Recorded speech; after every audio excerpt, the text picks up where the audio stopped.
मुफ्ती साहब, जैसा कि आप टॉपिक से वाकिफियत रखते हैं कि मोहतरम इंजीनियर मोहम्मद अली मिर्जा साहब के फ़िक़्ह हनफी पर हमले होते रहते हैं, उन्होंने काफ़ी हमले किए हैं, तो अब जाहिर सी बात है उनके इख्तलाफात का आज आप इल्मी रद्द करेंगे। तो मैं बड़े अहम सवाल की तरफ आज जा रहा हूँ जो इंजीनियर मोहम्मद अली मिर्जा साहब इख्तलाफ करते हैं। ये जो एक बहुत बड़ा मसला है नमाज जनाजा के हवाले से, जी कि नमाज जनाजा में वो ये कहते हैं कि फ़िक़्ह हनफी जो है वो सूरह फातिहा नहीं पढ़ते, ठीक है, और उनके पास इसकी कोई दलील नहीं है। वो कहते हैं सूरह फातिहा तो पढ़ना वाजिब है और हुज़ूर अलैहिस्सलातु वस्सलाम की हदीस से साबित है। तो इस बात की हकीकत क्या है कि फ़िक़्ह हनफी में अगर सूरह फातिहा नहीं पढ़ी जा रही है तो उसकी क्या दलील है जो फ़िक़्ह हनफी पर इल्ज़ाम लगाए? इस हवाले से ज़रा अवामुन्नास के आगे रखें। बिस्मिल्लाहिर्रहमानिर्रहीम। अस्सलातु वस्सलामु अलैका या सय्यदी या रसूलल्लाह व अला आलिका व अस्हाबिका या हबीबल्लाह सल्लल्लाहु अला मुहम्मद सल्लल्लाहु अलैहि वसल्लम। अगर आप तमाम रिवायात को जमा करें और देखें, ख़ास तौर पर ये जो हज़रत हैं इंजीनियर मोहम्मद अली मिर्ज़ा साहब, उनका दावा है कि हमारी सारी बातें बुखारी मुस्लिम से हैं, ठीक है जी। बुखारी मुस्लिम में आप अहादीस को उठा के देखें कि नबी सल्लल्लाहु तआला अलैहि वसल्लम ने कितने जनाजे पढ़ाए हैं। किसी जनाजे में आप सल्लल्लाहु तआला अलैहि वसल्लम ने सूरह फातिहा नहीं पढ़ी, किसी जनाजे में। और आप सल्लल्लाहु तआला अलैहि वसल्लम ने कई जनाजे पढ़ाए और सहाबा कराम अलैहिम रिदवान ने आप अलैहिस्सलाम की दुआएं सुनी, लेकिन किसी सहाबी ने आप सल्लल्लाहु तआला अलैहि वसल्लम से ये रिवायत नहीं किया कि मैंने नबी सल्लल्लाहु तआला अलैहि वसल्लम से सूरह फातिहा सुनी है, ठीक है। बल्कि मैं आपको दिखाने वाला हूँ कि सहाबा कराम अलैहिम रिदवान नमाज जनाजा में सूरह फातिहा पढ़ने के कायल ही नहीं थे। सही तरीन रिवायत है हज़रत अब्दुल्ला बिन उमर रदी अल्लाह ताला अन्हुमा से, ये आपके सामने हैं, सही तरीन रिवायत है मोता इमाम मालिक से, मालिक नाफ़े अन अब्दुल्ला बिन उमर कान ला यकरो फ़ी सलात अल जनाजा। हज़रत अब्दुल्ला बिन उमर रदी अल्लाह अन्हुमा नमाज जनाजा में किरात नहीं करते थे। सही तरीन रिवायत इसको कहते हैं जो उसूल हदीस पढ़ाए जाते हैं, उनमें एक बहस ये भी होती है कि वो सही तरीन रिवायत कौन सी है। उसमें एक बहस ये होती है कि सही तरीन सनद वो है जिसमें मालिक नाफ़े अब्दुल्ला बिन उमर हो, कि इमाम मालिक रिवायत कर रहे हैं नाफ़े से और नाफ़े रिवायत कर रहे हैं हज़रत अब्दुल्ला बिन उमर रदी अल्लाह अन्हुमा से। तो ये सही तरीन सनद से है जिसमें ये है कि हज़रत अब्दुल्ला बिन उमर नमाज जनाजा में किरात नहीं करते थे।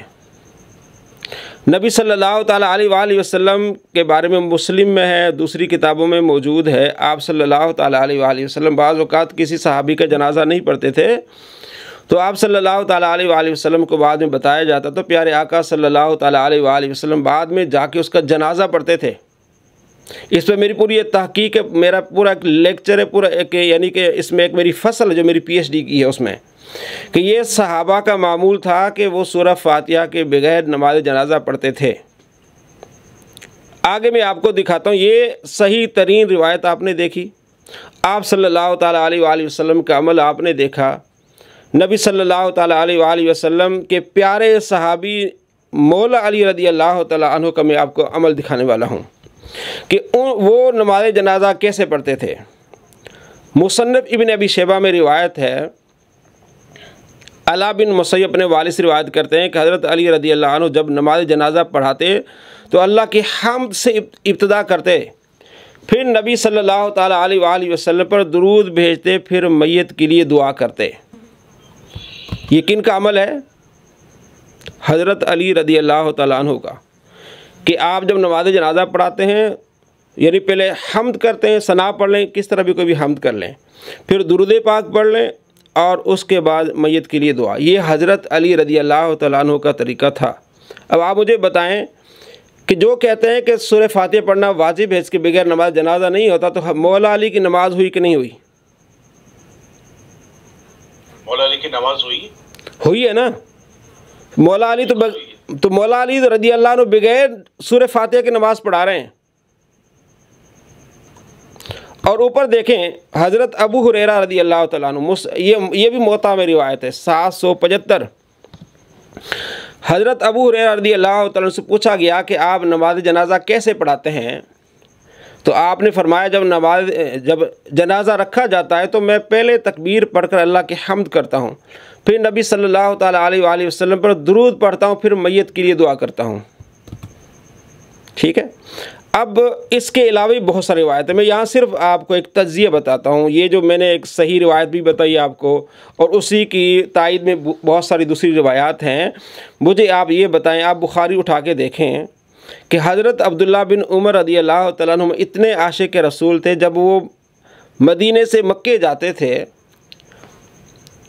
हज के लिए, उम्रे के लिए, उन जगहों पर ठहरते थे जहाँ नबी अलैहिस्सलाम ठहरते थे, उस रास्ते से आते थे जहाँ नबी अलैहिस्सलाम आते थे, और उसी रास्ते से जाते जहाँ नबी अलैहिस्सलाम जाते थे। तो इतने नबी सल्लल्लाहु ताला अलैहि वसल्लम की सुन्नत के आशिक वो नमाज जनाजे में सूरह फातिहा नहीं पढ़ रहे, नमाज जनाजे में सूरह फातिहा नहीं पढ़ रहे। अच्छा, ये जो आपने सवाल किया इंजीनियर मोहम्मद अली मिर्ज़ा साहब से मुताल्लिक, मैं आपको बताऊं कि ये जो पिछले दिनों एक मसला उठा था, मुफ्ती तकी उस्मानी साहब ने तो ऊंची आवाज़ से सूरह फातिहा पढ़ी थी, तो उस पर इंजीनियर ने एक वीडियो रिकॉर्ड कराई जिसमें ये कहा कि ये कुरान और हदीस के दुश्मन हैं, ये इनका हर वो काम होता है जो कुरान और हदीस से मुखालिफ हो। यानी बताना ये चाहा कि जो सूरह फातिहा नहीं पढ़ते नमाज जनाजा में, वो कुरान और हदीस के दुश्मन हैं। अब मुझे आप ये बताएं, हमारे पास तो दलील है, नबी अलैहिस्सलाम का फरमान, नबी अलैहिस्सलाम का तरीक़ा, हज़रत अब्दुल्ला बिन उमर का, हज़रत अबू हुरैरा का, मौला अली का, जो हम पर दुश्मनी का फतवा लगा रहा है, पहले इधर भी जाए ना। फिर ये कितनी बड़ी ज़्यादती है कि आप जो है एक आप रिवायत बयान कर रहे हैं, ठीक है जी, वो आपको कह रहा है कि जो आप रिवायत बयान कर रहे हैं गुस्ताखाना है, और वही रिवायत बुखारी में है, आप बुखारी से रिवायत बयान कर रहे हैं, तो गुस्ताखी जो आप पर लगा रहा है, तो वो गुस्ताखी कहाँ तक जाएगी? ये तो हज़रत अली रज़ी अल्लाह तआला अन्हु पर ही गुस्ताखी का एक लेबल लगा रहा है, इतने बड़े। और इसने ये दावा किया है, मैं आपको बताऊं, मेरा लेक्चर है, रिसर्च पेपर है, इंजीनियर मिर्ज़ा के 100 झूठ, मैंने उसकी PDF बनाई है, उसमें मैंने एक मेरी वीडियो भी है इंजीनियर मिर्ज़ा के 100 झूठ, उसमें आप देखेंगे इसने दावा किया है कि हनफियों के पास सूरह फातिहा न पढ़ने की, नमाज जनाजा में सूरह फातिहा न पढ़ने की एक भी दलील नहीं है। इतने धड़ल्ले से झूठ, और ये कहना कि जो सूरह फातिहा नहीं पढ़ता वो कुरान और हदीस का दुश्मन है। तो आप जो फ़िक़्ह हनफी वाली दुश्मनी का फतवा लगा रहे हैं, ये तो फतवा तो हज़रत अब्दुल्ला बिन उमर पे जा रहा है, ये तो हज़रत अबू हुरैरा पे जा रहा है, ये तो हज़रत अली रज़ी अल्लाह तआला अन्हु पे जा रहा है। अब आप क्या कहेंगे? ये है जहालत, ये अंधापन, ये है बुग़्ज़ और दुश्मनी। आगे देखें, मैं आपको और कुछ हवाले दिखाता हूँ। ये देखें, हज़रत फ़ुज़ाला रज़ी अल्लाह तआला नमाज़ जनाज़े में सूरह फातिहा के मुखालिफ थे, नहीं पढ़ते थे। सईद बिन अबी बुरदा अपने वालिद से रिवायत करते हैं कि एक शख्स ने उनसे पूछा, मैं नमाज जनाज़े में सूरह फातिहा पढ़ूँ? उन्होंने फरमाया मत पढ़ो। मुसन्नफ़ इब्न अबी शैबा, हदीस नंबर 11408। अब्दुल्ला बिन मसूद से सही रिवायत है, इमाम हैसमी कहते हैं कि हज़रत अब्दुल्ला बिन मसूद रज़ी अल्लाह तआला अन्हु ने हमारे लिए नमाज जनाज़े में कोई दुआ मखसूस नहीं की। जब इमाम तकबीर कहे तो तुम भी तकबीर कहो, और उम्दा गुफ्तगू कसरत के साथ करो, यानी हम्दो सलात, ये सारा कुछ पढ़ो। आगे है 30 सहाबा रज़ी अल्लाह तआला अन्हु, उन्होंने कोई चीज़ नमाज जनाज़ा मुकर्रर नहीं की, तो कैसे वाजिब हो गई? अमर बिन शैब अपने वालिद और दादा से रिवायत करते हैं कि नबी सल्लल्लाहु ताला अलैहि वसल्लम के 30 सहाबा कराम में से किसी ने भी नमाज जनाज़े में कोई चीज़ मुकर्रर मखसूस नहीं की। अब मुझे आप बताएं कि इतने दलाइल होने के बावजूद एक बंदा इतने धड़ल्ले से झूठ बोले कि इनके पास एक भी रिवायत नहीं है, कितना बड़ा झूठा इंसान होगा, क्या कितना इसके अंदर बुग़्ज़ होगा, कितना हसद होगा। अब आइए, ये कहते हैं कि हमारे पास दलील है। क्या दलील है? कहते हैं जी हमारे पास दलील है बुखारी से कि अब्दुल्ला बिन अब्बास ने सूरह फातिहा पढ़ी थी नमाज जनाजा में। पहली बात तो ये कि सूरह फातिहा जब पढ़ी थी उन्होंने तो फ़ौरन उनसे पूछ लिया गया कि आपने सूरह फातिहा क्यों पढ़ी है। इस सवाल से मालूम हो रहा है कि वहाँ ये मामूल नहीं था, सूरह फातिहा पढ़ना मामूल नहीं था। जब देखें आप रूटीन वाइज जो काम करते आपसे नहीं पूछा जाता। सहाबा कराम अलैहिम रिज़वान का ये मामूल नहीं था। पहली बात ये कि ये सहाबा कराम मौला अली, अबू हुरैरा यही नमाज जनाजा पढ़ाते थे ना, अब्दुल्ला बिन मसूद वगैरह, ठीक है, ये सूरह फातिहा नहीं पढ़ते थे। एक दिन अब्दुल्ला बिन अब्बास ने सूरह फातिहा पढ़ी, ठीक है, उनसे फ़करा बिफ़ातिहतिल किताब, उनसे कहा गया कि आपने जो पढ़ी है तो आपने कहा लियालमु अन्हा सुन्नतुन, तुम्हें मालूम होना चाहिए कि ये भी सुन्नत है। अब यहाँ भी झूठ बोला जाता है आपके साथ, हमारे साथ, अवाम के साथ, कि उन्होंने ये कहा कि नबी अलैहिस्सलाम की सुन्नत है। लफ्ज़ आप देख लें, कहीं है नबी अलैहिस्सलाम का, उनका लियालमु अन्हा सुन्नतुन, जान लो कि ये भी सुन्नत है। अब इस सुन्नत का माना क्या है? मतलब मुहद्दिसीन कहते हैं कि सुन्नत से मुराद तरीक़ा है, कि ये भी एक तरीक़ा है कि आप सूरह फातिहा पढ़ सकते हैं, सुन्नत नबी नहीं। इब्ने क़य्यम ने लिखा है कि किसी हदीस में भी साबित नहीं कि आप सल्लल्लाहु तआला अलैहि वसल्लम ने सूरह फातिहा पढ़ी, तो सुन्नत कैसे हो गई? सुन्नत का माना तरीक़ा। अच्छा, आपने भी एक सवाल किया कि ये कहते हैं कि नमाज जनाजा में सूरह फातिहा पढ़ना वाजिब है, ठीक है। अब ये हदीस ले आते हैं, अब इस हदीस में तो सुन्नत है। बिल्कुल सही। आपने ये कहा कि ये कहते हैं वाजिब है, वो कहते हैं कि इसके बगैर नमाज जनाजा नहीं होती। भाई वो सुन्नत अगर आप छोड़ दें तो नमाज जनाजा हो जाता है, वाजिब छोड़े, फ़र्ज छोड़े तो फिर नहीं होता। आपके पास तो वाजिब की दलील ही नहीं है। और दूसरी बात, ये तो पकड़ी गई इनकी चोरी। कहते हैं कि ये वाजिब है, इसके बगैर नमाज जनाजा नहीं होता। वो कह रहे हैं कि लियालमु अन्हा सुन्नतुन, ये तो एक सुन्नत है, और ये एक सुन्नत है। इसके बारे में क्या कहते हैं इमाम इब्ने बत्ताल, क्या कहते हैं, ये आपके सामने हैं इमाम बत्ताल का कौल। और ये क्या कहते हैं, ये देखें। कहते हैं कि इमाम मालिक रहमतुल्लाह फरमाते हैं कि नमाज जनाजा सिर्फ दुआ है, इसमें सूरह फातिहा पढ़ना हमारे शहरों में मामूल नहीं है। इमाम तहावी फरमाते एहतमाल है कि सहाबा कराम अलैहिम रिज़वान ने नमाज जनाजा में सूरह फातिहा को बतौर दुआ पढ़ा हो, ना कि बतौर तिलावत, ना कि बतौर तिलावत। तो हम भी ये कहते हैं कि अब सूरह फातिहा पढ़ने में कोई हर्ज नहीं, अगर कोई पढ़ता है बतौर दुआ, क्योंकि सहाबी का कौल है बतौर, यानी कि जो सहाबा का मामूल नबी अलैहिस्सलाम का मामूल है, हम सूरह फातिहा की मुखालिफ नहीं है। हमारा मौक़िफ़ ये है कि जो ये कहते हैं कि सूरह फातिहा के बगैर नमाज जनाजा नहीं होता, हमें ये जवाब दें कि मौला अली रज़ियल्लाहु तआला अन्हु ने जितने जनाजे पढ़ाएँ उनके जनाजे हुए कि नहीं हुए? तुम्हारे बकौल तो हम दुश्मन हो गए, तो मौला अली पर फतवा क्या लगाओगे? हम तो उन्हीं के तरीके पर चल रहे हैं। वो नहीं पढ़ते थे, नबी अलैहिस्सलाम के तरीके पर चलते वो नहीं पढ़ते थे, हज़रत अबू हुरैरा नहीं पढ़ते थे, हज़रत अब्दुल्ला बिन उमर वो नहीं पढ़ते थे, वो ला यकरू के लफ्ज़ किरात करते ही नहीं थे। तो अपनी जहालतों को छुपाने के लिए इस तरह की ज़बान इस्तेमाल की जाती है, ठीक है जी। हमारे पास दलाल ही आपके सामने हैं। आप किताबुल जनाज़ उठा लें, बुखारी का नबी अलैहिस्सलाम ने सिर्फ 4 तकबीरें कही हैं, सिर्फ 4 तकबीरें।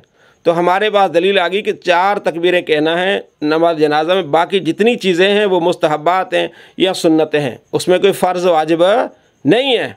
तो आपने सूरह फातिहा को कहा कि ये फ़र्ज़ है, इसके बगैर नमाज नहीं होती, और आप दलील दे रहे हैं ये वाली रिवायत, 1335 रिवायत बुखारी से रिवायत है, वो तो आपके दलील ही नहीं बन रही, उसमें तो लफ्ज़ सुन्नत है और सुन्नत में भी इख्तिलाफ है। इब्न हजर अस्कलानी कहते हैं जब हज़रत अबू बकर कहने सुन्नत है फिर होता है सुन्नत रसूल। इसके अलावा कोई भी सहाबी सुन्नत कहे तो सुन्नत रसूल को माना ही नहीं लिया जाता। और मिर्ज़ा जरीनवी ने भी सुन्नत पर एक पूरा एक लेक्चर रिकॉर्ड कराया सुन्नत पर। उसने बार बार ये बात कहा है कि जहाँ सुन्नत कहा जाए इसका मतलब सुन्नत रसूल नहीं होता, वहाँ होता है सुन्नत का माना होता है तरीका। तो इतना 2 नंबर आदमी है। पहले जब इससे सवाल किया गया कि जो रफ़ल यदैन नहीं करते उनकी नमाज हुई कि नहीं हुई पहले, फिर तो इसने कहा जी देखें नबी अलैहिस्सलाम का फरमान है जो मेरी सुन्नत को छोड़े उस पर अल्लाह की लानत। तो आप खुद फतवा ले लें, खुद मालूम कर लें। अब चंद साल के बाद इसने एक नया तरीका घड़ा और आप भी उसी पे अब चल रहा है कि सिर्फ फ़र्ज़ पढ़ लो, सुन्नतें पढ़ने की कोई ज़रूरत नहीं है। तो उनसे पूछा गया भी सुन्नतें नबी अलैहिस्सलाम ने बताई हैं कि 12 सुन्नतें पढ़ेंगे तो इतना अजर सवाब है, तो कहना है उसके लिए हुक्म कहाँ है जनाब, वो तो फजीलत बयान की गई है। भाई पहले कहते थे सुन्नत छोड़ने पर इतना गुनाह है, उस पर लानत होती है, अब तुम तो दर्स ये देते हो कि सुन्नतें छोड़ दो, आप सिर्फ फ़र्ज़ पढ़ लो। अब वो लानत क्यों नहीं तेरे ऊपर लौटेगी? अब देखें फ़र्क कितना है। फ़र्क ये है कि नबी सल्लल्लाहु ताला अलैहि वसल्लम फरमा रहे हैं कि जो 12 रकातें पढ़ेगा उसको इतना अजर मिलेगा, जन्नत में उसके दरवाजे खुलेंगे, उनके दर्जात बुलंद होंगे। ये नबी अलैहिस्सलाम का फरमान है।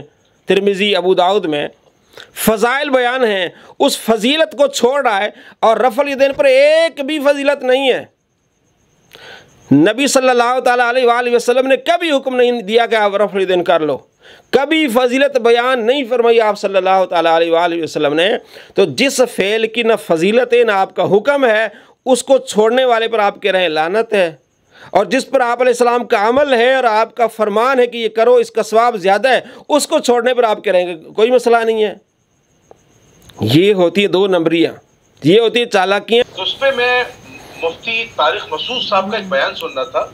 मुफ्ती तारिक मसूद साहब ने कहा कि सूरह फातिहा नमाज जनाजा में पढ़ना सिर्फ मुस्तहिब है, ये वाजिब नहीं है, क्योंकि हुजूर अलैहिस्सलातु वस्सलाम ने जो नमाज जनाजा पढ़ाई हैं वो बगैर सूरह फातिहा के पढ़ाई हैं। तो इसका मुफ्ती तारिक मसूद साहब का भी वजाहती बयान है, और यही वजाहती बात आज मुफ्ती अली नवाज साहब ने भी की। अगर सूरह फातिहा पढ़ लें कोई हर्ज नहीं, अच्छी बात है, मुस्तहिब है, अल्लाह पाक मुर्दे की मग़फ़िरत करेगा। लेकिन ये कह देना कि ये वाजिब है और नमाज जनाजा नहीं हो सकती, ये ज़्यादती। क्योंकि अहादीस के सबूत तारिक मसूद साहब ने भी अपने प्रोग्राम में दिखाए थे, अपने लेक्चर में। अली नवाज साहब ने इस फॉर्मेट, इस लाइव सेशन में दिखा दी। ठीक है नाज़रीन सामीन, अब हम बड़े एक अहम सवाल की तरफ जा रहे हैं कि इंजीनियर मोहम्मद अली मिर्ज़ा साहब का ये दावा है, क्योंकि हज़रत शाह वलीउल्लाह मुहद्दिस देहलवी रहमतुल्लाह अलैह फरमाते थे कि जो आलिम या जो फ़क़ीह जो है वो जनाब कुरान और हदीस से जो करीब है तो उसे ले लो, जो कुरान और हदीस से दूर है उसे छोड़ दो। और वो मशहूर नहीं थे, अब चूंकि इंजीनियर साहब जो है वो मशहूर हो गए तो अब उनकी बात मान ली जाए। तो इस बात की तरह हकीकत क्या है, ज़रा अवामुन्नास के आगे क्लियर कीजिए। जी, ये अपनी वीडियोज़ में बार बार कहते हैं कि शाह वलीउल्लाह रहमतुल्लाह अलैह कहा कि जो फ़िक़्ह हनफ़ी में कुरान और सुन्नत से है वो ले लो, जो शाफ़ई में कुरान और सुन्नत से वो ले लो, फिर ये सारा जमा करके एक फ़िक़्ह एक मुदव्वन कर दो, उसकी तदवीन कर दो। तो ये बात मैं भी कह रहा हूँ और शाह वलीउल्लाह ने भी कही थी, लेकिन शाह वलीउल्लाह रहमतुल्लाह अलैह इतने मशहूर नहीं हुए थे। मैं मशहूर हो गया हूँ तो इसलिए मैं ये बात कह रहा हूँ, मेरी बात जो है इनको तकलीफ़ होती है। बात ये है कि जो कुरान और सुन्नत में है आप ऐसा तरीका इख्तियार करें जिससे दोनों चीज़ें, दोनों पर अमल हो जाए, इसको कहते हैं तत्बीक देना। ये अमल बेहतरीन होता है, वो फुका करके गए हैं। अगर मिर्ज़ा साहब को समझ नहीं आती, ये उनकी अकल की कमी है, जहालत है। देखें, मैं एक मिसाल देता हूँ आपको। नबी सल्लल्लाहु ताला अलैहि वसल्लम का फरमान मैंने आपको बताया कि आप सल्लल्लाहु ताला अलैहि वसल्लम सूरह फातिहा नहीं पढ़ते थे, सहाबा कराम अलैहिम रिदवान सूरह फातिहा नहीं पढ़ते थे। एक सहाबी अब्दुल्ला बिन अब्बास, उन्होंने सूरह फातिहा पढ़ी।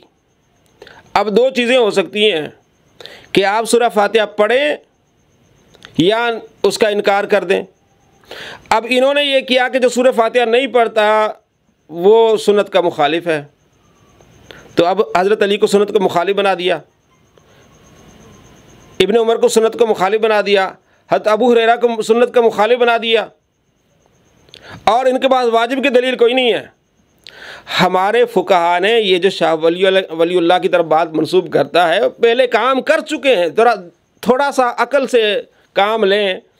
ये काम हो चुका है, फ़िक्र मुतवन हो चुकी है, उसकी तत्बीक हो चुकी है। जैसे अभी आपने फरमाया, देखें हम कहते हैं कि सूरह फातिहा पढ़ना वाजिब नहीं है क्योंकि नबी अलैहिस्सलाम ने नहीं पढ़ी, सहाबा कराम जमहूर सहाबा कराम अलैहिर्रिज़वान ने नहीं पढ़ी। आगे अगली बात हम ये कहते हैं कि अगर कोई पढ़ ले तो मुस्तहब है, हो गई बात। अब इब्ने अब्बास की भी बात भी रद्द नहीं हुई और सहाबा का अमल भी रद्द नहीं हुआ, ये तो हो गई तत्बीक, ये तत्बीक हो चुकी है। अब ये जो कहता है कि सूरह फातिहा नहीं पढ़ता वो कुरान हदीस का दुश्मन है, ख़राबी पैदा कौन कर रहा है? दुश्मनी सहाबा से पैदा कौन कर रहा है? हमारे यहाँ तो हो गई तत्बीक, ये मुदव्वन हो गई फ़िक़्ह। इसको अगर नहीं पता, समझ नहीं आती, क्योंकि जिस बंदे के अंदर बुग़्ज़ हो, हसद हो, कीना हो, उसको बात समझ नहीं आती।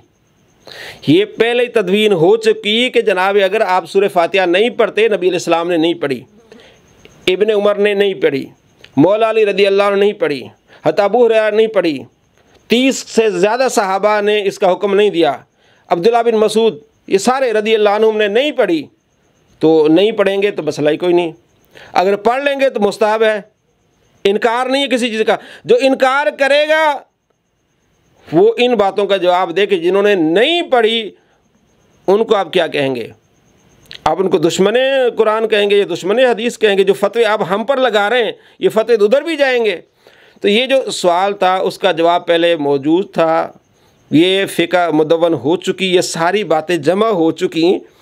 जिससे प्यार मोहब्बत, जिसको रिसर्च करने की तौफीक होगी तो वो इन बातों को मान लेगा। जिसके अंदर बुग़्ज़ होगा तो फिर वो बुग़्ज़ का इलाज तो कोई नहीं, मिन शर्रि हासिदिन इज़ा हसद। तो ये जनाब बुग़्ज़ में पढ़े हैं। जी जी जी जी जी भाई। अच्छा मुफ्ती साहब, एक बड़ा अहम सवाल है कि हमारी साहब सत्ता की एक बड़ी अहम हदीस की किताब है सुनन अबू दाऊद। जी, सुनन अबू दाऊद में एक रवायत हमें मिलती है कि एक सहाबी रसूल सल्लल्लाहु अलैहि वसल्लम को तीर लगा और इनके जिस्म से खून बह रहा था, तब भी वो हालत नमाज में थे। तो अब इंजीनियर मोहम्मद अली मिर्जा साहब का ये एतराज़ है कि वजू टूटने की जो है वो कोई दलील फ़िक़्ह हनफी के पास मौजूद नहीं है, और वो ये रवायत भी कोट करते हैं अबू दाऊद की। इस बात की हकीकत क्या है, ज़रा अवामुन्नास के आगे रखिए। देखिए, इसकी एक वीडियो है जिसका टाइटल है कि हनफी उलमा का सबसे मशहूर धोखा। हनफी उलमा का सबसे मशहूर धोखा, खून निकलने से वज़ू का मसाला हनफी उलमा का धोखा है। यार अगर आपको पता नहीं तो अब ये देखें ना, इतनी दुश्मनी, इतना बुग़्ज़, आपने पढ़ा नहीं है, आपने इल्म हासिल नहीं किया, और ये कहें कि हनफी उलमा का धोखा। अब जब मैं आपको दलील दूंगा तो आप कहेंगे यार इतना झूठा इंसान, इतना बेवकूफ़, इस तरह की चीज़ें लिखना कि हनफी उलमा का मशहूर धोखा कि खून निकलने से वज़ू टूटना, यानी ये नहीं टूटता। अब ये जो हदीस ये जनाब बयान कर रहे हैं, ठीक है जी, तो एक तरफ तो इनका दावा ये होता है कि हम जो बयान करते हैं वो बुखारी मुस्लिम से होता है, और सही रिवायात हम जमा करते हैं। पहले साबित करें कि ये सही रिवायत है। ये साबित नहीं कर सकते ये सही रिवायत है। मैं आपको दिखाने वाला हूँ कि ये जनाब ये ज़ईफ़ रिवायत है। ये देखें, ये अबू दाऊद शरीफ में रिवायत है 198। उसमें एक सहाबी नमाज पढ़ रहे थे, उनको तीर लगा और उसी हालत में वो नमाज़ पढ़ रहे थे, नमाज मुकम्मल की, उन्होंने सलाम फेरा तो उनसे पूछा गया कि आपको तीर लगा और आपने सलाम नहीं फेरा, आपने साथी दूसरे कहने लगे आपने बताया नहीं। उन्होंने कहा मुझे बड़ा लुत्फ़ आया तिलावत करने में। तो इससे ये दलील लेते हैं कि जनाब तीर लगा, खून बहा, वो नमाज में मसरूफ़ रहे तो मालूम हुआ कि खून बहने से वज़ू नहीं टूटता। हम कहते हैं कि आप ये कहते हैं कि जनाब हम हर हदीस को देखते हैं, परखते हैं कि यह हदीस सही है या नहीं है, सही हदीस पर अमल करते हैं, ज़ईफ़ हदीस को हम रद्दी की टोकरी में डाल देते हैं, कहते हैं ज़ईफ़ ईमान के लिए ख़तरा है, बिदअत ऐसा। ये सही है कि नहीं? आप ये तो देखें, ये वाक़ई जो उसूल मुहद्दिसीन में ये ज़ईफ़ रिवायत है। अब इसके 3 रावियों पर जरा है। एक तो मोहम्मद बिन इसाक मुख्तलफ़ी रावी हैं कि इनको आधे कहते हैं कि ये मतलब इसका एतबार नहीं, आधे कहते हैं कि एतबार है, ये मुख्तलफ़ी है। सदका बिन यसार ये मुदल्लिस रावी है। अकील बिन जाबिर ये मजहूल रावी है। तो आप मुझे ये बताएं कि मजहूल रावी, मजहूल वो होता जिसका अता पता नहीं है, और ये उसूल है कि मजहूल रावी की रिवायत ज़ईफ़ होती है, मुदल्लिस रावी की रिवायत ज़ईफ़ होती है। तो आप ज़ईफ़ रिवायत उठा के और आप ये कह रहे हैं कि जनाब ये खून बहने से वज़ू नहीं टूटता। अब मैं आपको दलील देता हूँ कि कौन कौन कहते हैं कि ये ज़ईफ़ रिवायत है। ये जो रावी मैंने जो गिनवाए आपके, आपसे कोई पूछेगा भी किस किस ने कहा, ये ज़रा देखें। अकील बिन जाबिर, ये देखें कि अकील बिन जाबिर मीज़ानुल इत्दाल में इमाम ज़हबी ने कहा कि फ़ीह जहालतुन, ये मजहूल रावी है, और इसमें सदका बिन यसार के अलावा इसने किसी से रिवायत ही नहीं ली। और यही बात तहज़ीब व तहज़ीब में है। और ये देखें, ये अस-सुननुल कुबरा, ये हदीस की किताब है, उसके एक मुहक़्क़िक़ इस्लाम मंसूर अब्दुल हमीद, उन्होंने लिखा है कि अकील बिन जाबिर मजहूल है और सदका बिन यसार मुदल्लिस हैं और तसरीह नहीं है, और नीचे लिखा कि ये ज़ईफ़ रिवायत है। सबसे नीचे अगर आप देख लें तो नीचे इन्होंने क्या लिखा, इनका ये रिवायत क्या है, ये ज़ईफ़ रिवायत है। आप ख़ुद अंदाज़ा लगाएं कि मुहद्दिसीन क्या कह रहे हैं इसके बारे में और ये क्या कह रहे हैं। यानी उसूल मुहद्दिसीन में ये रिवायत ज़ईफ़ है। तो ज़ईफ़ रिवायत से तो आप मसला निकालते नहीं। एक तरफ कहते हैं सारी रिवायात सुन्नी बयान करते हैं, भैया आप जिस हदीस से ले रहे हैं वो इमाम ज़हबी के नज़दीक ज़ईफ़ है, इब्न हजर अस्क़लानी के नज़दीक ज़ईफ़ है, इस्लाम मंसूर ये मुहक़्क़िक़ कहता है कि ये जो रिवायत है ज़ईफ़ है, इसमें एक सदका बिन यसार मुदल्लिस रावी है, अकील बिन जाबिर ये मजहूल रावी है। तो उस ज़ईफ़ रिवायत से आप कैसे मसला निकाल सकते हैं। अब मैं आपको आगे सही रिवायत बताता हूँ जो कहते हैं जनाब वज़ू टूटने से या खून बहने से वज़ू क्यों टूटता है, वो दलाइल हैं। ये देखें, मोता इमाम मालिक में अब्दुल्ला बिन उमर रज़ियल्लाहु तआला अन्हु को जब नक्सीर फूटती थी, आप नमाज से जाके वज़ू करते थे। 46 नंबर रिवायत आपके सामने मकतबा शामिला में, और जो हार्ड कापीज़ किताब है उसमें ये 81 नंबर है। और अस-सुननुल कुबरा ये रिवायत किताब आपके सामने नज़र आ रही है। ये देखें, इसमें पूरी इसकी वजाहत है कि आपको जब नक्सीर फूटती थी आप नमाज से वापस मुड़ते थे और जाके आप वज़ू करते थे। इसी तरह बहुत सारे ताबईन का जिक्र यहाँ आपको मौजूद मिलेगा। सईद बिन जुबैर, ये रिवायत नंबर 3399 के सईद बिन जुबैर का वज़ू टूटा तो वो गए और दोबारा वज़ू करके आए, यानी खून बहा। ये अस-सुननुल कुबरा में भी रिवायत है कि रअयतु इब्न उमर युसल्ली फ़ी रिदाई व फ़ीहि दमुन, आप नमाज़ पढ़ रहे थे और आपकी जो चादर थी उसमें खून था, तो दूसरे भाई ने वो चादर उतार के अपनी चादर डाली, क्योंकि इसमें खून है, इससे जो है वो चीज़ नापाक हो जाती है। मिर्ज़ा साहब ये भी कहते हैं कि ये जो है ना ये खून पाक होता है, नापाक नहीं होता। अब मैं आपको दिखा रहा हूँ, ये किताब अबू दाऊद शरीफ की किताब आपको मैं दिखा रहा हूँ, और मैं इसको थोड़ा सा फुल कर रहा हूँ। ये ज़रा देखिए क्या लिखा हुआ है। लिखा है कि उम्मुल मोमिन सैयदा आयशा रज़ियल्लाहु तआला अन्हा बयान करती हैं कि नबी करीम सल्लल्लाहु तआला अलैहि वसल्लम ने फरमाया, तुम में से जब कोई अपनी नमाज में बेवुज़ू हो जाए, तुम में से जब कोई अपनी नमाज में बेवुज़ू हो जाए तो चाहिए कि अपनी नाक पर हाथ रखे और चला जाए। नाक पर हाथ रखे और चला जाए। अब ये इस्लाम 360 वाले ने आगे वजाहत देखी, वजाहत करते हैं कि नाक पकड़ने का हुक्म इसलिए दिया गया है कि इससे लोग समझें कि इसकी नक्सीर फूट गई है। तो ये इसकी अलामत है कि ये लोगों को बताए कि जनाब इसकी नक्सीर फूटी है।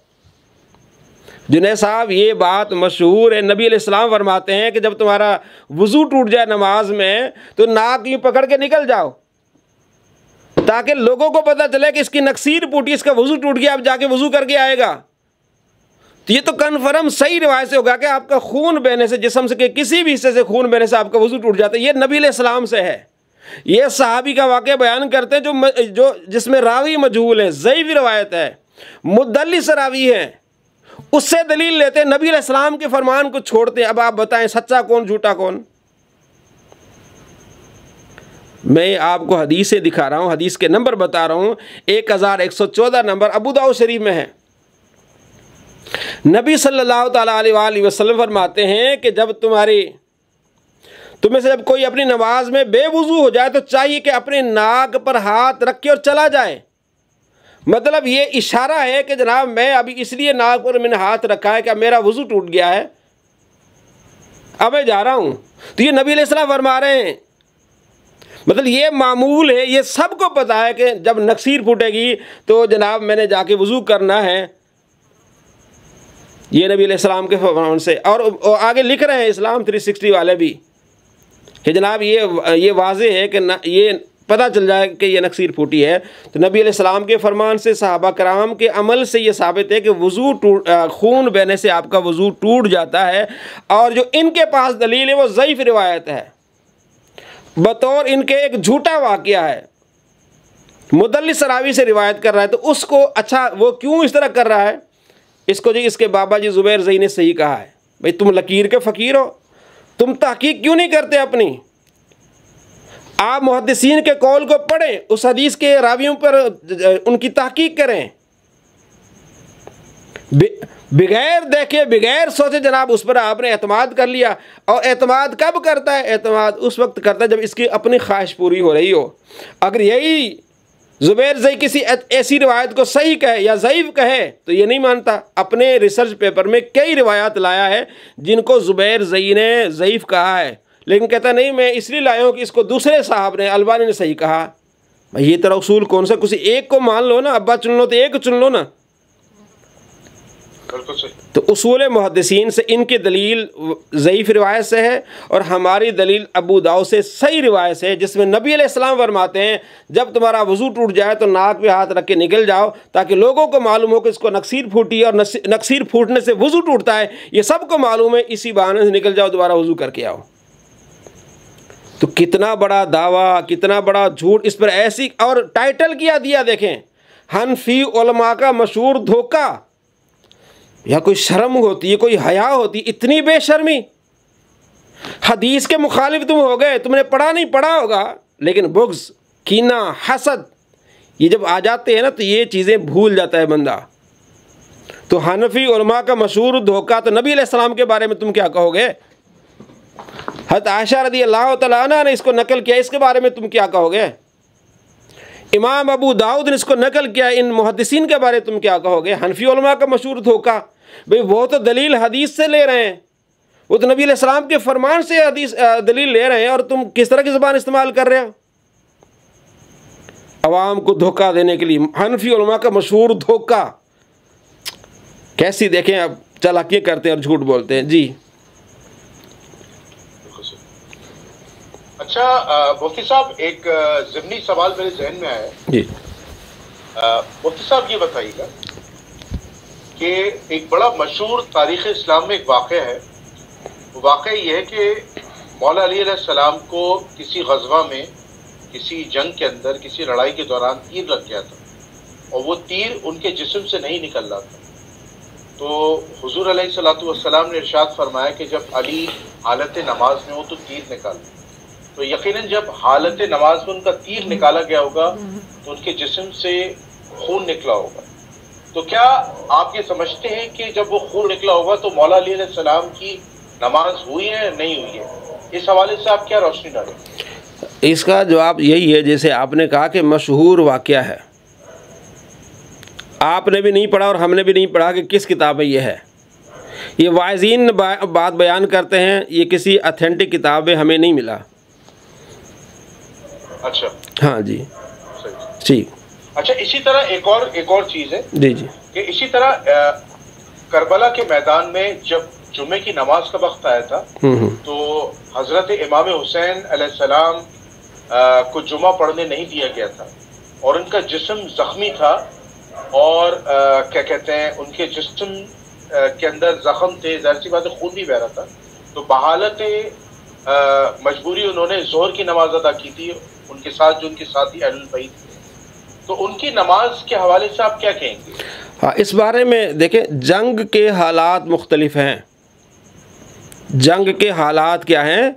मुख्तलिफ हैं। और दूसरी बात ये कि एक होता है उज़्र शरई, अगर आपके जिस्म से खून बह रहा है, खून रुक नहीं रहा, नमाज का आखिरी वक्त है, तो फिर आप नमाज पढ़ेंगे।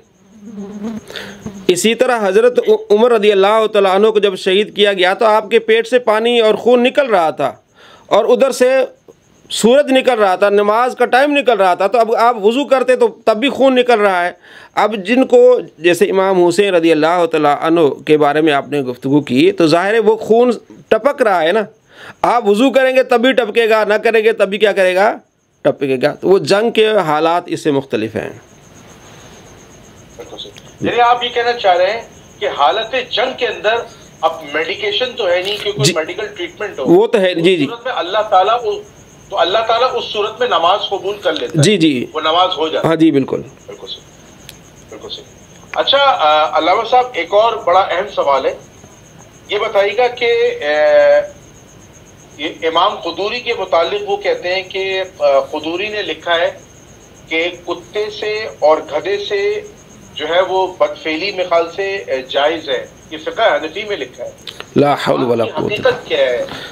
ला हौल वला कुव्वत इल्ला बिल्लाह। वो इल्ज़ाम लगा रहे। मैंने इसको टाइटल दिया है इस सदी का सबसे झूठा इंसान। इस सदी का सबसे झूठा इंसान।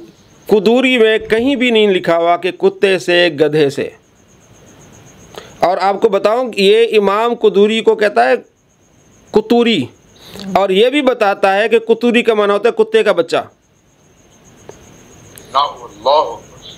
यानी इमाम, इतने बड़े इमाम का नाम बिगाड़ के उसने कहा इसको कुदूरी नहीं कुतूरी कहो कि ये कुत्ते का बच्चा। ला हौल वला कुव्वत इल्ला बिल्लाह। पूरी किताब है और ये दावा करता है कि लिखा हुआ है। इस पर मैंने जो इसकी वीडियो बनाई ना 100 झूठ, उसमें मैंने इसकी वीडियो दिखाई है। मैंने कहा यार मेरा दावा है, पूरी किताब से दिखा दो, पूरी किताब से दिखा दो कि इमाम ने ये लिखा हो। किताबों में अबवाब आते हैं, जैसे आता है ना किताबुल सलाह, किताबुल जनाइज़, किताबुल हुदूद। उस किताबुल हुदूद में एक चैप्टर होता है कि जानवरों से वती करना। ये होता है अगर किसी ने जानवर से वती की उसकी सज़ा क्या होगी। ये हदीसों की जो किताबें हैं उसमें भी चैप्टर होता है। अभी मैं आपको दिखाने वाला हूँ, ये किताब है, ये अबू दाऊद शरीफ, ठीक है जी, उसमें भी ये चैप्टर दिया हुआ है। अगर आपने ये ज़बान इस तरह की इस्तेमाल करनी है तो फिर आप इमाम कुदूरी पर भी, अपना इमाम अबू दाऊद पर भी कर लें, ठीक है जी, इमाम तिरमिज़ी पर कर लें। ये देखें, ये मैं आपको दिखाना हूँ, ये देखें, बाबुन फ़ी मन अता बहीमा। ये बाब इस बात पर है कि जो बहीमा के पास आए, अता बहीमा यानी किसी जानवर से बदफेली करे। जब हदीसों में ये चैप्टर होगा कि जानवरों से कोई बदफेली करेगा तो उसकी सज़ा क्या होगी, तो फिर फ़िक़्ह में भी उन्हीं चैप्टर को ले आएंगे कि कोई जानवर से बदफेली करेगा तो उसकी सज़ा क्या होगी। अगर इस बात को आप उठा के कुत्ते गधे की तरफ ले आते तो फिर इधर से शुरू कर लें, अबू दाऊद से शुरू कर दें, बुखारी नसाई तिरमिज़ी से शुरू कर लें, ये टाइटल फिर उधर भी दे दें आप। बात समझ आ गई? मैंने कहा ये बुग़्ज़ में अंधा हो चुका है, फ़िक़्ह हनफ़ी से बुग़्ज़ में अंधा हो चुका है। कहीं इमाम कुदूरी ने ऐसी बात नहीं कि इमाम कुदूरी ने इस बात पर बाब बांधा है कि जानवर से बदफेली करने वाले की सज़ा क्या है, जो कि मैंने आपको आप दिखा रहा हूँ। इससे आगे काफ़ी सारी फिर आगे रिवायात आती हैं, जानवर के साथ बदफेली करने वाले का क्या बनेगा, किस तरह होगा। तो ये बाकायदे बाब हैं अहादीस में। ये मैं कोई अगर देखना चाहे तो ये देखें आगे किताबुल हुदूद, ठीक है, ये उसमें ये सारा कुछ है, ठीक। तो ये बाब हैं जो मुहद्दिसीन ने बांधे हैं, ठीक है जी। तो जब मुहद्दिसीन किताबुस सलात का बाब बांधेगा, जो फ़िक़ह ये होती है कि कुरान और हदीस से मानी अख़ज़ करके आसान अल्फाज में अवाम तक पहुँचाने। जब हदीस में इसका ज़िक्र आ गया कि जानवर के साथ कोई वदी करेगा तो उसकी सज़ा क्या होगी, तो ज़ाहिर है फिर फ़ुक़हा उन्हीं बाब को लेंगे और उसकी आगे तशरीह करेंगे। तो अगर आप फ़ुक़हा पर एतराज़ करते हो तो फिर मुहद्दिसीन पर नबी अलैहिस्सलाम पर भी आगे जाके एतराज़ करो कि नबी अलैहिस्सलाम ने ये कैसी बातें कर दी। कहता जनाब मैं तो FSC तक पहुँच गया, मुझे ही नहीं पता था कि कुत्ते से गधे से ये कुदूरी वाला ये कुतूरी करता है, और वहाँ दूसरे साल में पहले साल में बच्चे को पढ़ाते हैं गधे से, और ये इस तरह की गंदी ज़बान इस्तेमाल करता है। भाई फिर कुरान निकाल दो, कुरान में अज़ानी तो वज़ानी है, फिर वो निकाल दो। फिर आप अपने सामने किताबें हटा दो कि अबू दाऊद में ये जो है वो बाब आ गए हैं। बहुत गैर ज़िम्मेदाराना गुफ्तगू और गंदी और बेहुदा गुफ्तगू। अच्छा, इंजीनियर मोहम्मद अली मिर्ज़ा साहब का एक और बहुत बड़ा इख्तिलाफ ये है कि वो ये कहते हैं कि जो उलमा के जो मदारिस हैं उन मदारिस के अंदर ना तो कुरान और हदीस पढ़ाई जाती है बल्कि कुदूरी बदमाश को पढ़ाया जाता है कि उसने जो है वो बदफेलियों का जो है वो उम्मत मुस्लिमा में दर्ज दिया। इस बात की हकीकत क्या है, ज़रा अवाम उन्नास के आगे रखिए। बहुत बेशर्मी, बदतमीज़ी, बदअखलाकी वाली बात है, और ये अपने मानने वालों को बदतमीज़ी, बदअखलाकी इस तरह की चीज़ें सिखाता है। इसके मानने वाले ना वो यही कहते रहते भाई, कभी आप मैं अर्ज़ करूँगा आप भाई सुनने वाले देख लें, अभी आप गूगल पे लिखें निसाब, तंजीमुल मदारिस निसाब, जो अहले सुन्नत का जो है अपना बोर्ड है तंजीमुल मदारिस, उसका निसाब लिखें कि तंजीमुल मदारिस का निसाब, या इंग्लिश में लिख रहे हैं तंजीमुल मदारिस निसाब, तो निसाब आपके सामने खुल आएगा। आपको मालूम हो जाएगा कि पहले साल क्या पढ़ाते हैं, दूसरे साल, तीसरे साल, चौथे साल। पहले साल कुरान पाक के 3 सिपारे, अगले फिर कुरान पाक के 3 सिपारे। देखें 6 असबाक होते हैं। कुरान पाक पढ़ाते हैं, फिर उसको सही करने के लिए तजवीद पढ़ाते हैं, उसको समझने के लिए फिर हदीस पढ़ाते हैं, फिर फ़िक़ह पढ़ाते हैं। ये हर साल, अब हमने ऑनलाइन क्लास शुरू की हुई है अल्हम्दुलिल्लाह, अगर आपने देखी होगी तो पहला हमारा सबक होता है कुरान पाक का, पहला सबक कुरान पाक का होता है। उसके बाद नहव, सर्फ और एंड पे हमारा हदीस का सबक होता है। तो ये आवाम को धोखा देना, जिनको बेचारों को नहीं पता उनको वर्गलाना, झूठ बोलना, झूठे पर अल्लाह की लानत होती है। आप देखें, कहते हैं ये घोड़ा और ये मैदान। आप अभी लिख लें, गूगल पे लिख लें तंजीमुल मदारिस का निसाब, तो हर साल का निसाब आपको मिल जाएगा। कुदूरी तीसरे साल पढ़ाई जाती है, तीसरे से चौथे साल पढ़ाई जाती है। पहले साल बच्चे को कुरान पाक का तर्जमा, तजवीद, मखारिज सही कराए जाते हैं, हदीस का दर्स दिया जाता है, फिर उसमें उसको पढ़ाई जाती है बहार शरीयत या कानून शरीयत, जिसमें सिर्फ नमाज का जिक्र होता है, वज़ू का जिक्र होता है। उनमें किताबुल हुदूद नहीं होता। वज़ू के मसाइल होते हैं, गुस्ल के मसाइल होते हैं, आगे वाले मसाइल उनमें नहीं होते। सिर्फ आवाम को धोखा देना, क्योंकि मैं इंजीनियर हूँ, मैं जनाब इस तरह करूँ, और बहाने क्या बनाना, ये उलमा की मैंने रोटियां बंद कर दी हैं। भाई तू नऊज़ बिल्ला, तू तो फिर शिर्क कर रहा है। राज़िक अल्लाह है, मैं आगे उलमा की रोटियां मैंने बंद कर दी हैं, सारे उलमा मेरे ख़िलाफ़ हो गए, मैं इनकी रोटियां बंद कर दी हैं। जब आप सब पर भौंकोगे तो आपको जवाब तो मिलेगा।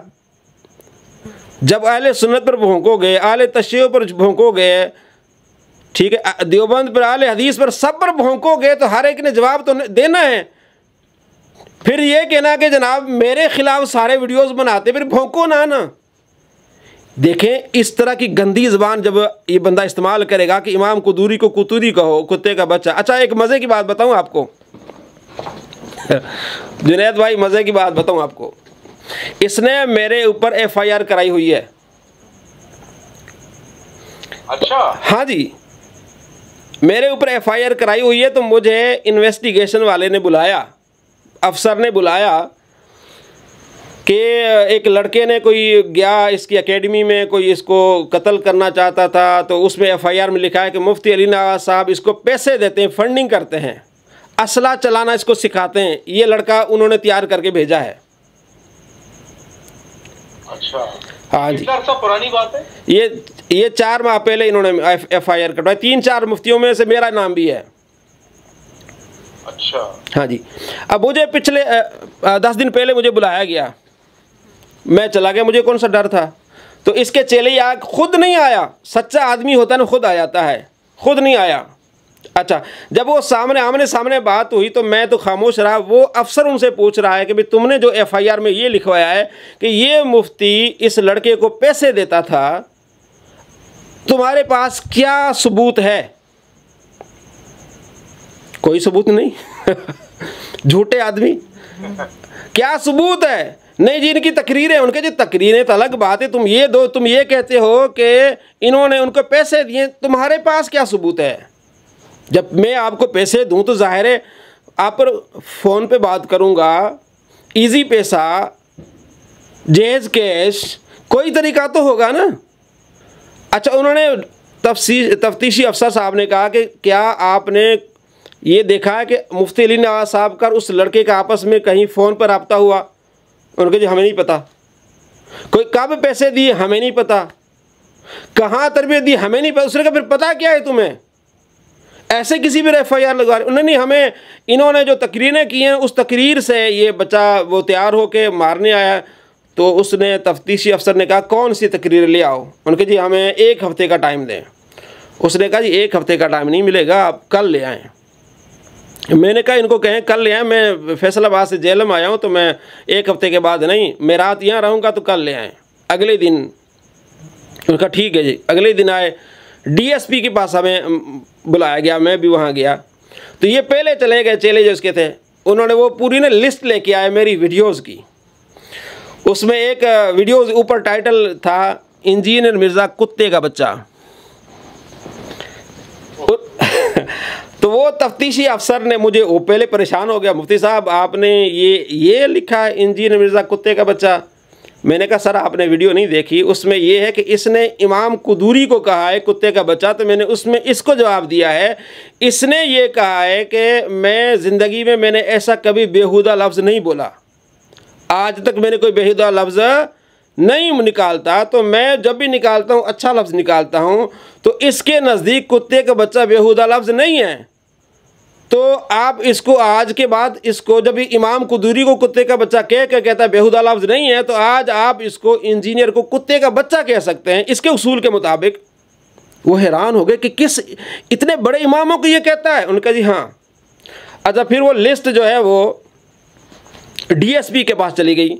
DSP ने बुला लिया, मैं भी सामने बैठा हूँ। तो उन्होंने कहा जी आपने कोई फतवा दिया? मैंने कहा मैंने कोई फतवा नहीं दिया। उन्होंने कहा ये जो लिखा हुआ है वो लिख के आए थे ना, ये लिखा हुआ है कि इंजीनियर के 66,000 शागिर्द मुर्तद हो गए, ये आपने फतवा दिया? मैंने कहा जी मैंने फतवा नहीं दिया, बात यह है कि इंजीनियर साहब ने अपने शागिर्दों को ये पट्टी पढ़ाई है कि मैंने कहा एक गलत वाक़या था, उस गलत वाक़े को सही बना के अपने शागिर्दों को पट्टी पढ़ाई है इसने कि ये चिश्ती रसूलुल्लाह वाले हैं, ये चिश्ती रसूलुल्लाह कलमा पढ़ते हैं इसलिए मुर्तद हैं। तो मैंने कहा इसके शागिर्दों ने जाके, और इसका एक वीडियो है इंजीनियर का कि किसी मुसलमान को आप 1 करोड़ भी दे दो वो नबी अलैहिस्सलाम को गाली नहीं देगा। तो इसके चेले जाके गलियों में कहते हैं नबी अलैहिस्सलाम को गाली दो, हम तुम्हें पैसे देते हैं। ये मुझे आप बताएं कि इसकी ऐसी खबीस तरबियत कि इसके चेले, मेरी वीडियो आप देख सकते हैं, पूरी वीडियो उनकी दिखाई है मैंने, वो जाके गलियों में, चौराहों में, दुकानों में जाके कहते हैं कि तुम नबी को गाली दो, हम तुम्हें पैसे देते हैं। अस्तगफिरुल्लाह। ये तरबियत दे रहा है अपने चाहने वालों को और मानने वालों को। ऐसी तरबियत होती है। वो सुन के हैरान हो, उनका ये कहाँ है? मैंने कहा जी ये इन चेलों से पूछ लें। तो उस DSP ने उन चेलों से पूछा, उनका हमें पता ही नहीं है। वो जो हर दिन रात इसके यहाँ रहते हैं। मैंने कहा इसकी एक नहीं, इसकी सैकड़ों वीडियो हैं। कहता है दिखाए, मैंने कहा मैं दिखाता हूँ, ठीक है। फिर चेलों से पूछा है इस तरह की चीज़ें? उनका जी हमें नहीं पता, मुफ्ती साहब को पता होगी, वहीं से मुकर गए। तो फिर कहा भाई दलील ले आओ। उनका जी हमें 15 दिन का और 1 हफ्ते का और टाइम दे दें। पहले भी 1 हफ्ते का, अब उसको 15 दिन हो गए, अभी तक उनको कोई दलील नहीं मिली। तो बात करने का मकसद ये है कि इतने बड़े इमामों को कुत्ते का बच्चा कहना और इमाम अबू हनीफ़ा के बारे में इस तरह, फ़िक़्ह के बारे में ये कहना कि ये कुरान। अच्छा, ये लफ्ज़ जो आपने शुरू में पूछा ना, ये इसने वो जो मुफ्ती तकी उस्मानी के बारे में जो भी आपने गुफ्तगू की है, क्योंकि मैं इसकी सारी वीडियोस डाउनलोड करके फिर मैं सुनता हूँ, एक एक लफ्ज़ लिखता हूँ इसका, कहाँ इसने कहा, किस मिनट पर कहा, क्योंकि दलील से बात करनी होती है, मेहनत तो लगती है। तो उसने इसमें यह कहा था कि ये जो कुरान और हदीस के मुखालिफ हैं, जो सूरह फातिहा नहीं पढ़ते जनाजे में, और ये फ़िक़्ह हनफ़ी का मतलब कुरान हदीस की दुश्मनी। तो मुझे आप बताएं, इतने मैंने आपको हवाले दिए हैं जिसमें यह है कि हज़रत अली रज़ी अल्लाह तआला सूरह फातिहा नहीं पढ़े नमाज जनाजा में, तो ये फतवा उधर भी जाएगा। ये तो फतवा कसीर तादाद में सहाबा पर जाएगा, तो फिर किधर जाएंगे? इसलिए कहते हैं कि ऐसे बांदरों के पीछे न जाएं, आले इल्म के पीछे जाएं। जब ऐसे बांदरों के पीछे जाएंगे तो अपना भी बेड़ा गर्क करेंगे और अपनी नस्लों का भी बेड़ा गर्क करेंगे। जी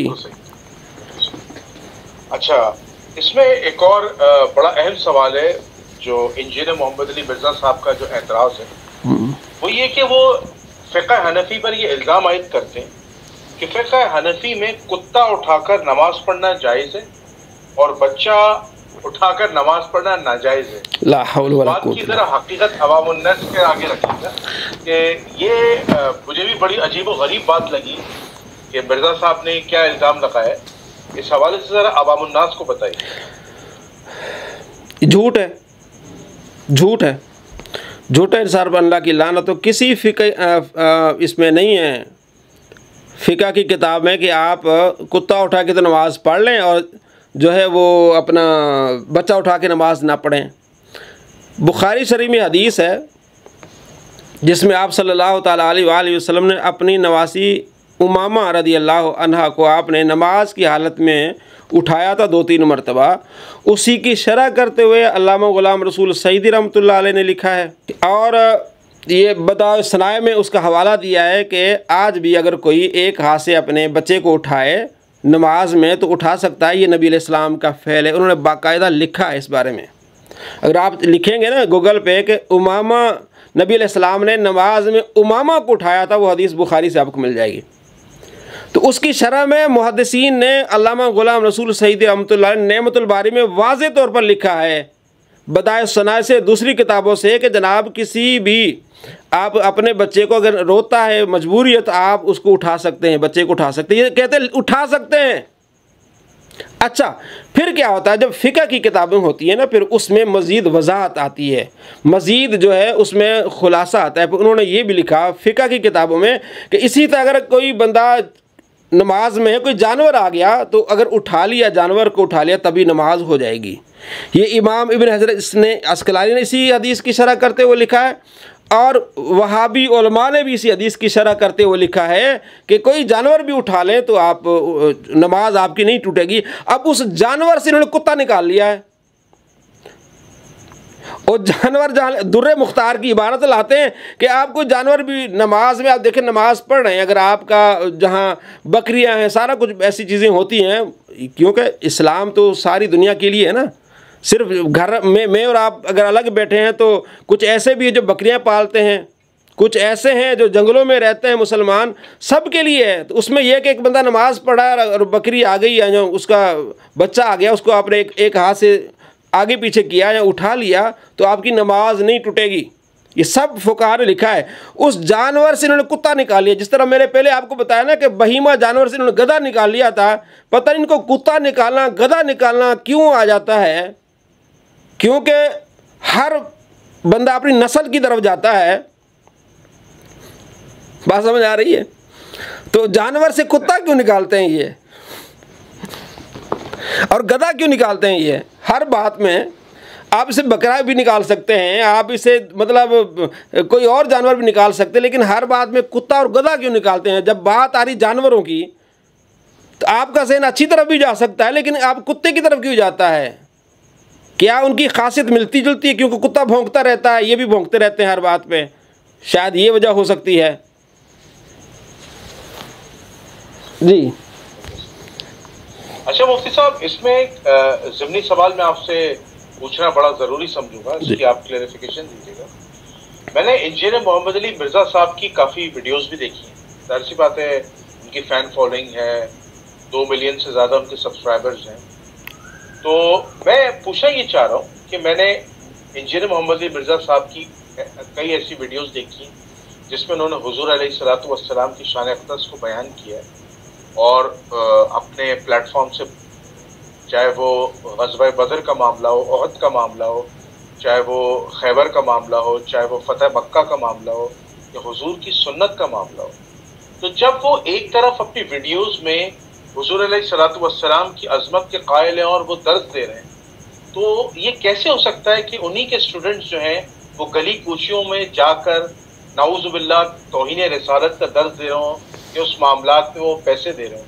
इस बात की ज़रा हकीकत अवामुन्नास के आगे रखें। देखिए जी, जो जिसकी तबीयत जो मैंने आपको बताया कुत्ते वाली हो, गधे वाली हो, वो उसकी आखिर वहीं तक आती है।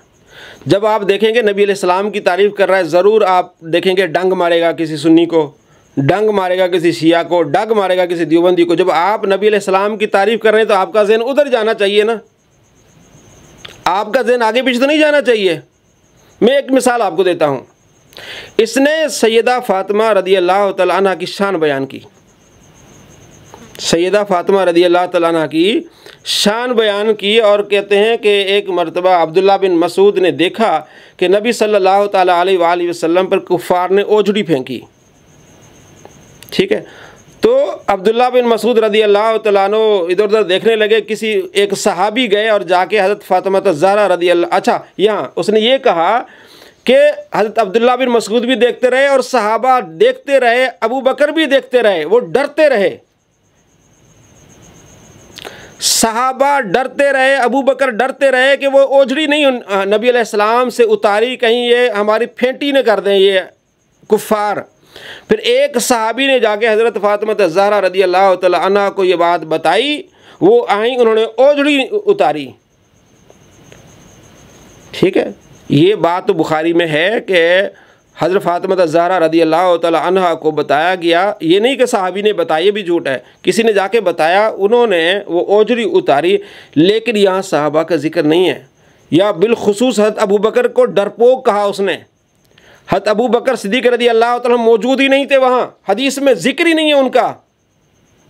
बल्कि सीरत में आप देख लें कि नबी सल्लल्लाहु तआला अलैहि वसल्लम ने जब खुतबा दिया तो आप सल्लल्लाहु तआला अलैहि वसल्लम पर हमला हुआ, तो हज़रत अबू बकर सिद्दीक़ रज़ियल्लाहु तआला अन्हु आपने ढाल बंदी, आप ऊपर आ गए कि नुकसान होना है तो मेरा हो जाए, नबी अलैहिस्सलाम का नुकसान न हो। तो फ़ज़ाइल बयान करते करते सहाबा को डंग मार लिया। ये इसकी सरिश्त है, आप देख लेना। तो अब नबी अलैहिस्सलाम की फ़जीलत बयान करते करते कहते नबी अलैहिस्सलाम की ऐसी फ़जीलत है, हर मुसलमान मानेगा। अगर किसी मुसलमान को एक अरब भी दे दो और उसे कहो कि तुम नबी अलैहिस्सलाम को गाली दो, नबी अलैहिस्सलाम को गाली नहीं देगा मुसलमान। ऐसी ये बात करने वाली है, मुझे बताएं, ऐसा जुमला इस्तेमाल करने वाला है, मुझे ये आप बताएं। सारे मुसलमान हज़रत अली रज़ियल्लाहु तआला अन्हु से मोहब्बत करते हैं। शिया हज़रात जो है वो ज़्यादा दावा करते हैं कि हम उनसे मोहब्बत करते हैं। अगर बिलफ़र्ज़ इस तरह कोई बंदा ज़बान इस्तेमाल कर सकता है कि किसी शिया को एक अरब भी दे दें और जाके कहें कि वो हज़रत अली को इस तरह की बात करे, ऐसी बात कहना मुनासिब है? नहीं। तो अच्छा नहीं है ना। अब इसने क्या किया, ये बात की तो इसके शागिर्दों ने गलियों में चौराहों में जाके कहा कि, और इसने उनको शह दी कि हाँ जाके पूछो लोगों से। और ये अपनी वीडियोस में कहता है कि हम सोशल एक्सपेरिमेंट करते हैं, लोगों से जाके पूछते हैं कि नबी मर गए, नबी मर गए। लोग कहते दफ़ा हो जाओ। फिर हम उन्हें हदीस दिखाते, देखें जी हज़रत अबू बकर ने कहा था कि नबी मर गए, बुखारी में। वो कहते हो ये इस तरह सोशल एक्सपेरिमेंट होते हैं। भाई हज़रत अबू बकर वो अरबी थे, अरबी में ज़बान इस्तेमाल करते हुए उनका अपना पेराय होता है, उनका अपना तरीक़ेकार होता है। जब हम बात करते हैं तो हम अपने हिसाब से बात करते हैं। अजमी लिहाज से एक हम विसाल कह देते हैं, एक पर्दे वाला लफ्ज़ बोलते हैं, वो माद का लफ्ज़ अरबी में है लेकिन उसको कई माने बनते हैं। हम वो माना उसको जामा पहनाएंगे जो अदब वाला होगा।